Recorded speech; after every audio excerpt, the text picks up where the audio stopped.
I have the pleasure of introducing Len Silverstein. And Vince, if you could give me a hand here, we're going to move this table off. Quick show of hands. Who's read one of Len's data modeling books? Maybe 10, 15%. Len, like many of you, has kind of a winding path to the data management community. And so he started in technical roles, in an IT capacity. I'm not sure how he transitioned into data modeling exactly. That's kind of a natural path in many ways. But it was here that he really made his reputation, his international reputation, in fact. He was the author of numerous really hefty data modeling books about universal modeling and industry models. And that's where, as a writer, a thinker, a speaker, he built his reputation initially. Then, with the emergence of data governance and data strategy, his career kind of progressed into those areas again, leading the way as a speaker and an author. And I don't know, I haven't talked to you about this, Len, but I think from observing the transitions over the past few years, it seems to me that you've eventually found your true calling in your current work. Absolutely. And so our theme this morning is change. I think I barely need to explain the fact that it feels to all of us like we're going through enormous change. Technologically, geopolitically, economically, the structure of business, just there's so much going on, and it's honestly at times hard to keep up. So in making the theme of this morning about change, there was nobody I could think of better to talk to us about this than Len Silverstein. He's from our community. He's been through a lot of changes himself, and his current work really focuses on human dynamics, productivity, and people-centric information strategy. So he has some great perspectives to share on this. One tiny anecdote, I was on a podcast with Len a couple of years ago, and almost in an offhand remark, he made a comment, which I think he's going to bring up this morning. But it was a great example for me of a tiny change. It was a suggestion he made, tiny change that I adopted that really has had a significant impact on my life. And I'm only not mentioning it because I don't want to spoil the surprise. So, Len, it's a pleasure to have you here this morning. Thank you so much for joining us. Please come up on stage. Thank you, Tony.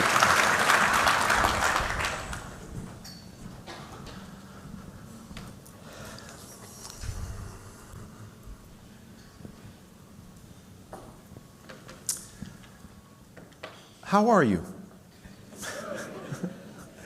A lot of times we say, how are you? And people say, good. I'm actually asking you, really, how are you? There are difficult things happening in the world today. There's big changes happening in the world. Politically, economically, technologically, environmentally, perhaps personally. Some things are pretty hard, don't you think? How do we deal with the big changes happening in the world?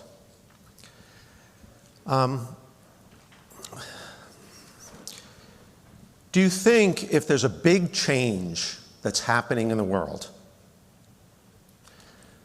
is it wiser to resist it sometimes? Or to just be with it? What do you think?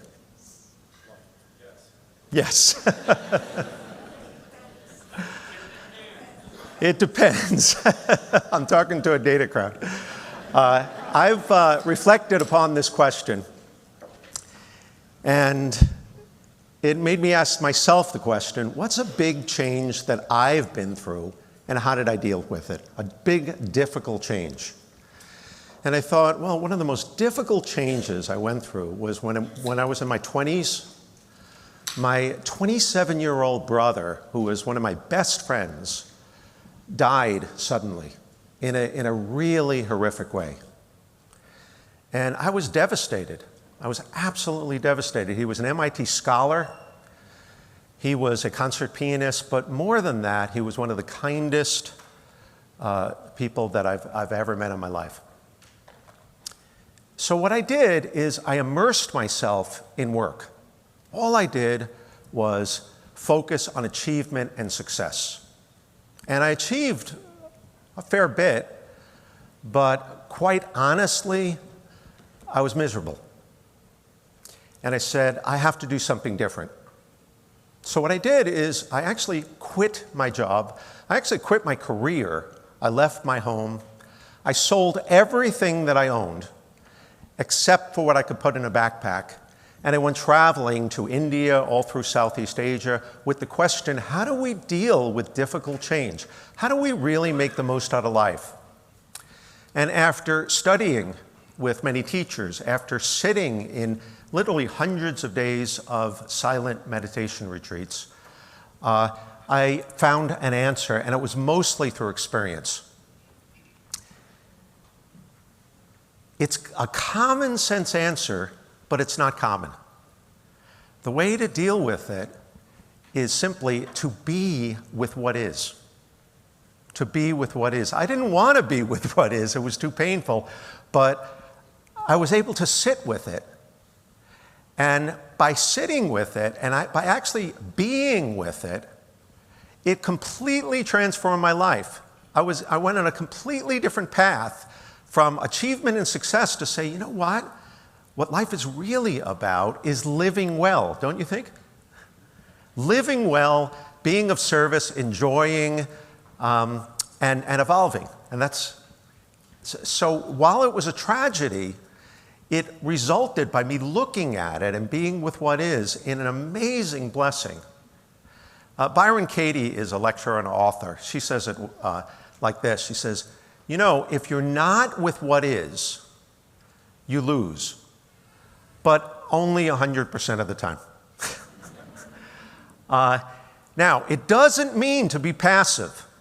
It doesn't mean to accept, to condone. It doesn't mean to approve. It means first be with what is, and then we can move and make amazing changes. The paradoxical theory of change, which is a Gestalt therapy technique, basically says the only way, in fact, we can change things is by first accepting what is. So this presentation is entitled Surf's Up, because there's big waves of change come, and some may run and go in fear and panic, and others might say, surf's up. Surf's up. Let's ride the waves of change skillfully. Now, with all the things going on, what's a big change in your life? What's a difficult change? Now, think about it, but ideally, if you have a pen, write it down. What is a big change happening in your life? Because this way, I'm going to share some principles, and perhaps you could apply it. So if you would, think about it, or ideally, write it down. What's a big change in your life? It could be at the world level. It could be at the industry level. It could be personally. What's a big change? You got one? Okay. How do we deal with these big changes, especially if they're difficult? Not with panic or overwhelm, but how can we deal with it with calmness, with wisdom, with support? I believe that there are 4 foundational principles that are really important in dealing with change. These 4 principles that I'm going to talk about in this presentation are, first of all, awareness, being present, being clear-headed, and responding intelligently. That's what awareness is. Secondly, being with the truth and story They're both valuable tools. The truth saying, what is really happening these days? And how do I frame it so I can move ahead in a wise fashion? Third, purpose. In a turbulent world, anchoring in on what is most important. And fourth, remembering we are not in this alone. We are not in this alone. Let's talk about the first one, awareness. There is a natural tendency when there's painful things happening in change, there's a tendency to say, I can't look at it, just like I did in my journey with my brother. And it hurt me, actually, by not looking at it. A lot of times we may ignore, we may suppress, we may get distracted from things, and there's a time where we just have to look at it. And the irony is if we look at it, then we can move on and create amazing changes. Let's take a look at an example. Let's say some event happens. So there was a company that said, we're going to do a systems modernization effort. And we're going to implement AI all over the organization. And they put out a notice for this, and there was a guy in data governance named Ken. And he received that notice, so that was the event. That led to thoughts and feelings from Ken. Can you imagine what the thoughts and feelings are? Oh my gosh, I'm in charge of rules, metrics, and measurements. I'm going to lose my job. AI could do this much better than I could do it. There's fear, there's feeling. So what he did actually is he said, you know what, I'm not going to go to these systems modernization meetings. I'm not going to talk to anybody. I'm going to hunker down. I'm going to keep my job. I got 3 kids. I got to take care of me. This is what's known as a reaction. Fight, flight, or freeze. Silence or violence, anger or shame. It's an unconscious automatic reaction, which generally leads to more events like his manager's going to him and saying, Ken, what's going on? You're not participating. Are you okay? That led to more thoughts and feelings from Ken of defensiveness and more hunkering down and more tenseness. And that led to more reactions and more events, and it kept on going round and round. And there's a technical term for this. It is called a mess. That's the technical term for it. So what can we do? What can we do? Well, the event. We can't stop the event from happening. That's like the wave. You can't stop the wave. You can't stop the systems modernization event. How about the thoughts and feelings? Can Ken stop the thoughts and feelings? What do you think? Okay, some are saying yes, no. This is a really important point. The initial thoughts and feelings we cannot stop. We're conditioned beings. We have to be with our initial thoughts and feelings. Later on, we can choose other thoughts and feelings, but the initial thoughts and feelings, that's part of being with what is. That's what I learned from the experience with my brother. And actually, that's what Ken learned. He said, you know what, this isn't working. He went on a walk with his dog in nature, according to Ken, and he was with his thoughts and feelings, and the only way he was able to do that is he did something. He interrupted and intervened. And this is probably the most important thing I'm going to say on stage when we're dealing with difficult things. What he did was he stopped.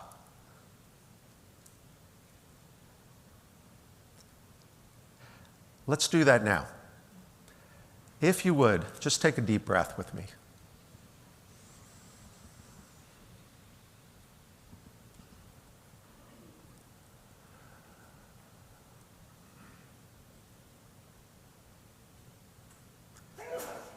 How do you feel?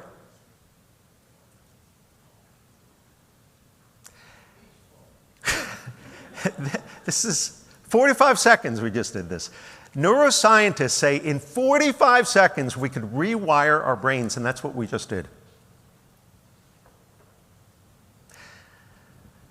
Would anybody like to do this every day? Just take 45 seconds and stop? Now, what Ken did is he stopped, but he also intervened with something else. What do you think he intervened with?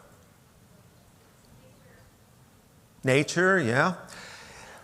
He intervened with what this conference is all about. What's this conference about? Data. He intervened with the data. He said, you know what? I didn't get any notice saying I'm going to be fired. All I got was a notice about, he intervened with what's actually happening. And he said, well, what's the other data? Well, I don't actually know because I haven't been going to the systems modernization meetings. So it's like, okay, you know what? Maybe I should go to the systems modernization meetings, which he did. And he started connecting with people. And he started realizing, wow, there's a great opportunity here that what I can do is use AI to take care of the boring, mundane tasks that I have and check over the thousands of rules. And I could elevate myself to a strategic role, which is exactly what he did. And he realized, oh my gosh, this is a great thing. Now, this is what you call an intelligent response. And this is what I call the real BI, business intelligence. This is business intelligence. We need to interrupt. Now, what does the STOP mean? You'll see I love acronyms. Helps us remember. S, we need to create some space. To be aware, to be clear-minded, we need some space. From space, we could see the truth, which is what I saw when I did this. So it could be you take space for a year, or it could be you take a space for our breath. Once we see the truth, we're open to opportunities. That's the O in STOP. And this is not passive. When I say be with what is, this is the opposite of passive. By being with what is, with a clear mind, we are able to act and respond intelligently. So the P is we need to put in action. Okay, so the first tool was data intervention. Let's do a data intervention. But the second tool that I want to share with you is about, well, what is the truth? And how do we frame it? And that's where stories are very useful. So let's start with some definitions. We're all into business glossaries here, yes? Let's start with some definitions of, you know, I said intervene with the data. What the heck is the data?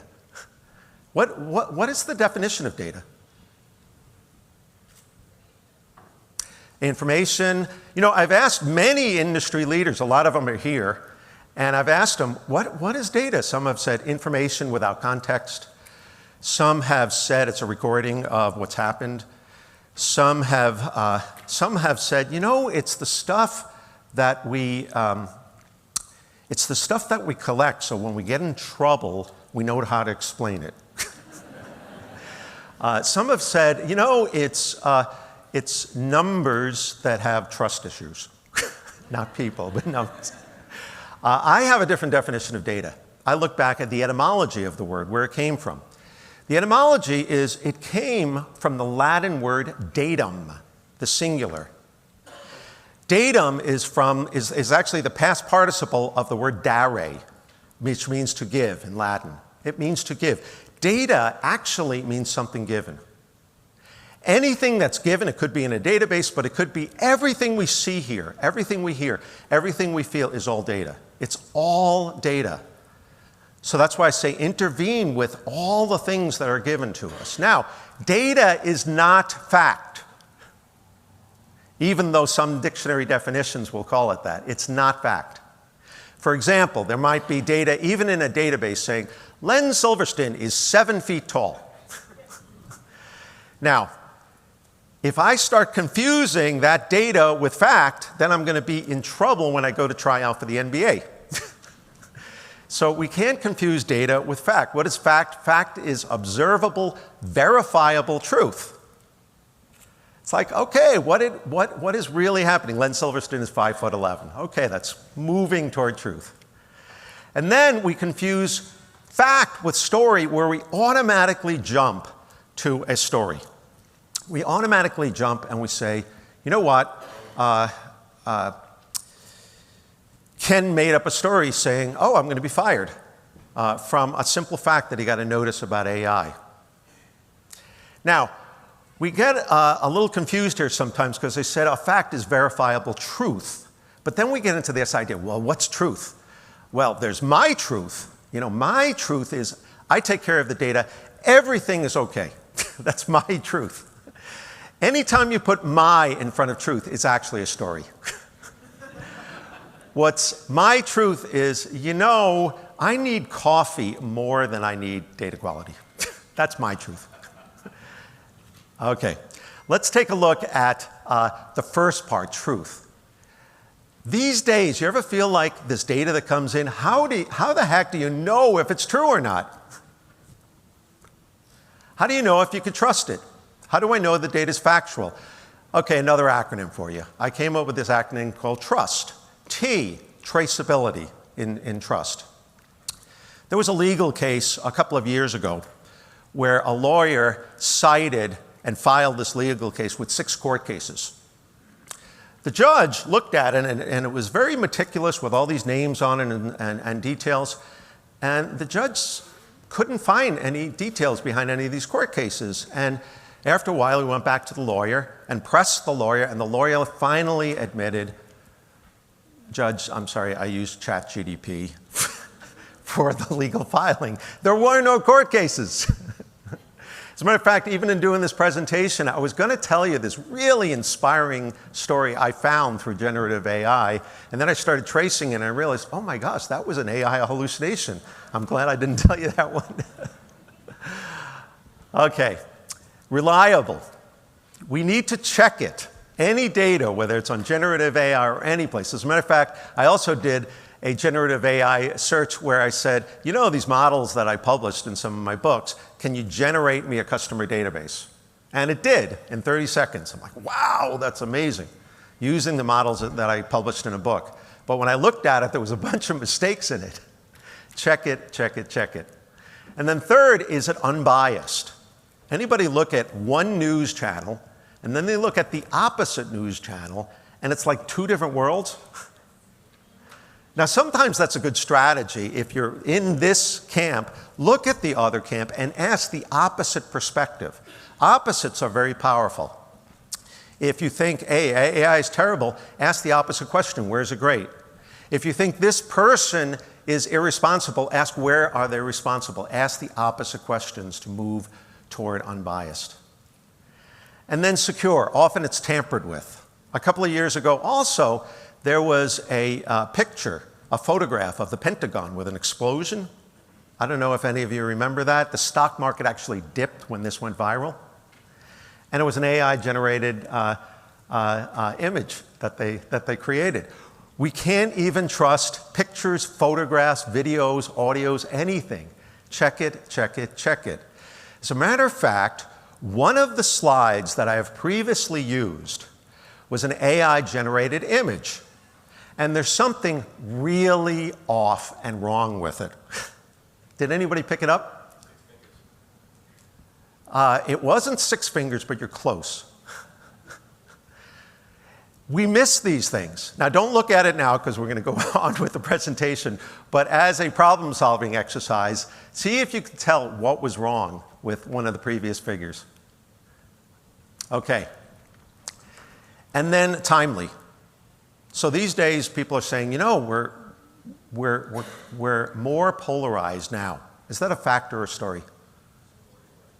It's a story. And one of the reasons it's a story, a lot of people are saying we're very polarized, but we're more than now, more than the Spanish Inquisition, more than the Civil War. I mean, you have to look at the time frame if you want to look at data and fact.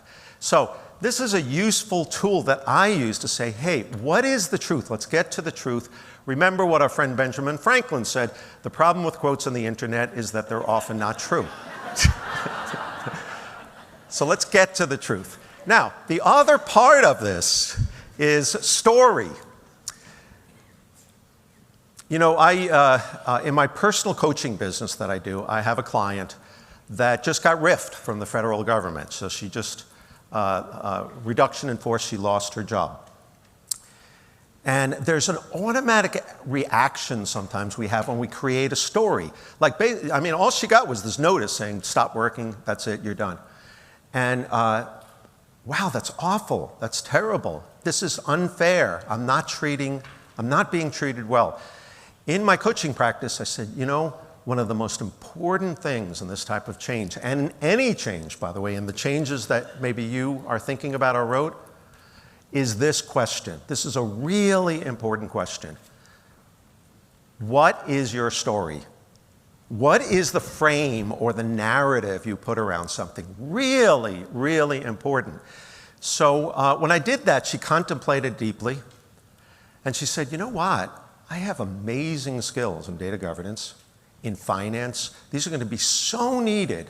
You know what, Len? I have great opportunities. I just talked to her last week. I told her I'd be mentioning this. She said, yeah, go ahead and mention it. But she is actually sitting in an amazing place because what she's done is taken some facts and put an empowering story around it. So in any big change that is difficult, put a story around it. My story around my brother is that even though it's tragic, it had me go on a completely different trajectory in life, and I'm so grateful for that. Okay, third foundational principle is that when there's big change, which there are in the world, we get tossed, we get spun, we get disoriented, there's turbulent seas, there's waves coming. We need an anchor. Otherwise, we're going to get tossed around. We need an anchor. Our anchor is our purpose. We need to be grounded in purpose. I shared with you, my purpose is to live well, which, by the way, was Aristotle's purpose, so I think I'm in good company. It means for me, to serve, to enjoy, to evolve. What is your purpose? That's another really empowering question and important. What is your purpose? Do you have one? Most people I talk to are not crystal clear on it. From my classes, maybe some of you know, I give optional homework. If you're not crystal clear on it, get crystal clear on it. Live your purpose. Now, I've also done consulting with many, many clients, and in times of big change, there's budget cuts, right? So that could be a big change, and I say, listen, you need to be really clear on your purpose in data governance and data management and data quality. Really, really ground in what is your purpose. One client I dealt with, a large pharmaceutical company, they said, well, yeah, our purpose is better quality data. It's to understand the data better. What do you think of that purpose? Now, for us, we might understand it. For the rest of the organization, they might look, and they did, by the way, like, okay, well, why is that important? I know it's obvious to us. So I asked another very important question. Why? Why? Why? Why? And they thought about this a lot. And they said, oh, you know what? If a patient has a little bit of healthcare data here, and then in another system they have other healthcare data that's inconsistent, and that patient goes in for healthcare, they could die. Literally, they could die.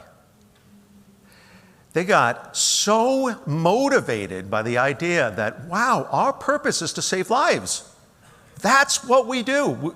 Yeah, we create better quality data. It's to save lives or make people healthier. That's our purpose. They got so motivated, they created one of the most successful data governance programs I've seen, and it's centered around them knowing their purpose. By the way, that organization won the International Data Governance Achievement Award that was given here at this conference many years ago. They had a $20 million return on investment per year, but more importantly, they knew that they were saving lives. What is your purpose?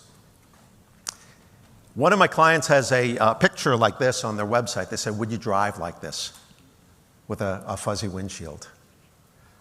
What they started doing, and what I did after that incident with my brother, is drive like this, with a clear direction.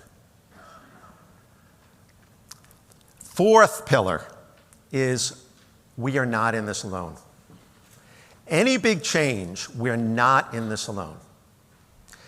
In 2017, in the middle of the night in Puerto Rico, Emmanuel Osorio and his wife were jolted from their sleep at 2 a.m.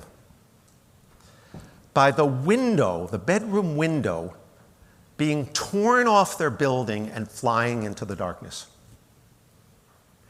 It was Hurricane Maria. They lost electricity for weeks. They lost running water for weeks. They lost internet connectivity. People couldn't get their medical supplies. I mean, talk about a big change. Emmanuel not only lost his home, he lost his tourism business because that collapsed too. He said, what do I do? Rather than retreat into despair, which would have been understandable, this guy said, I'm going to be of service to my community. He took his car, he went to the airport, and he started giving people rides.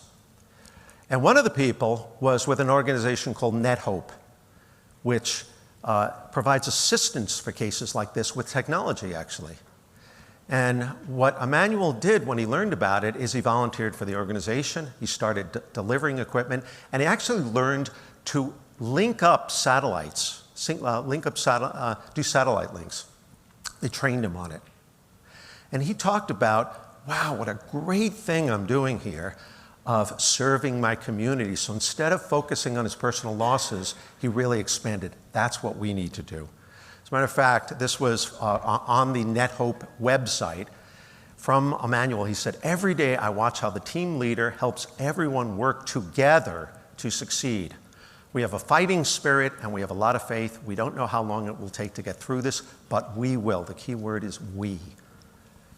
Amazing, amazing. Now, we have a bit of a hurricane ourselves in this world. Would you agree?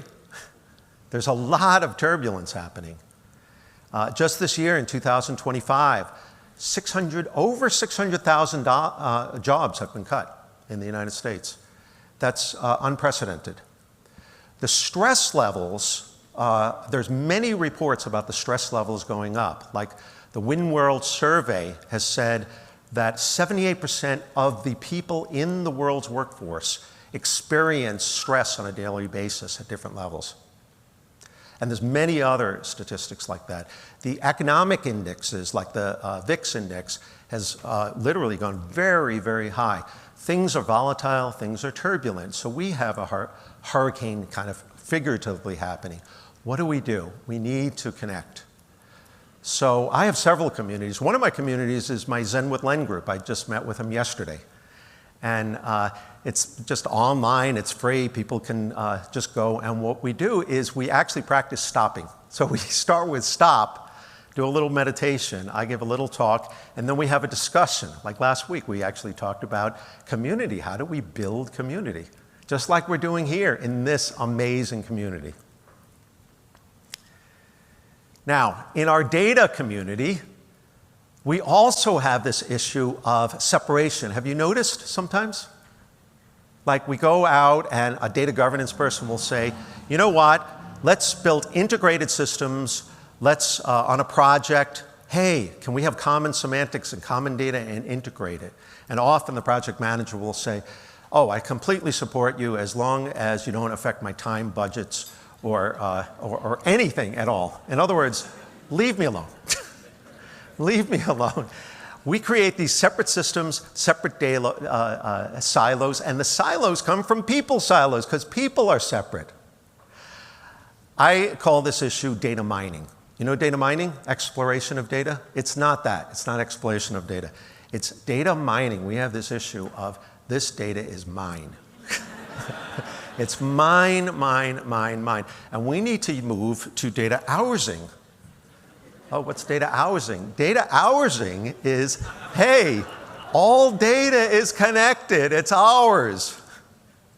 A great example of this is another community that I belong to, which, by the way, I checked in. Anybody could belong to these communities.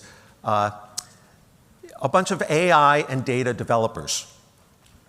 And we get together every week on Tuesday night, and they're making amazing products with AI, new product developments. And what's amazing about it is all different companies, and they're sharing exactly what they're doing. They're sharing their secrets. They're saying, we need to collaborate together and work on the future of AI together. And they're all creating amazing products. Like one of them I saw last week, it's like, wow, I'm going to do prompts that not only go against the web, but they go against documents, they go against a whole bunch of databases, and they're actually using some of my models too, so I'm contributing to say, hey, how do we integrate all this information during prompts?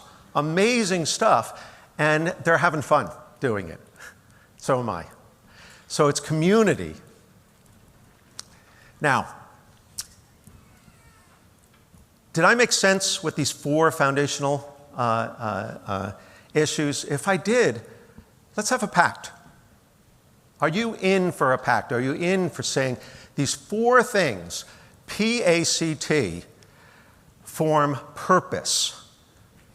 Does it make sense, and do you buy in? Do you lean in to the idea of doing what's most important and focusing on that? Awesome. You could yell out yes if you want. You could yell out no. You could do whatever you want. But I invite you to join a pact. Does it make sense to be present, to be with what is, to have a clear mind, and that helps us move forward, not in a passive way, in a very active way? Yes, good. Does it make sense to connect, which is what this whole conference is about? It's wonderful with Damo, with Dataversity, with these amazing speakers, with such great friends that I've developed, with participants. Does that make sense to connect? Yes. Awesome. And does it make sense to actually get to the truth so we know when we see data, let's get to the truth. And instead of reacting and coming up with an automatic story, let's create a story that's empowering. Who's your script writer? Who's writing the script for you? Is it automatic, or do you consciously create a frame that's amazing? What do you think? Yes. Okay, so if you said yes to all of these, we are in this together. Alan Watts said, the only way to make sense of any type of change, especially difficult change, is to plunge in, to embrace it, to move with it, to join the dance. There's big waves happening. Instead of running away from the waves, what we need to do is get out our surfboard. What we need to do is ride the waves skillfully, not in a passive way, but we can't stop the wave. We are not unempowered. And with a lot of stuff going on, many people feel unempowered. We cannot control everything. We cannot control the wave, but we can control how we ride it. We can control those 4 things of having purpose, awareness. We can control our mind, of connecting with community and seeing the truth and creating stories. Very, very powerful things. We can do this together. How many people would like to surf together? And if you want to surf with me, take your phone. That's my contact information. Connect with me in any way. See me at the conference. I'm going to be doing a Zen Data with my Zen session tomorrow morning. Join that. Connect with me any way you want, or better yet, connect as a group together. Let's do data hoursing together. We don't have to surf alone. We are not meant to surf alone. Maybe you find a few people that you've never met before and that you don't know, and you go up and you ask a question, not flippant, but in a very deep, heartfelt way, showing that you care. And you say, how are you? Really, how are you? How are you doing? I care.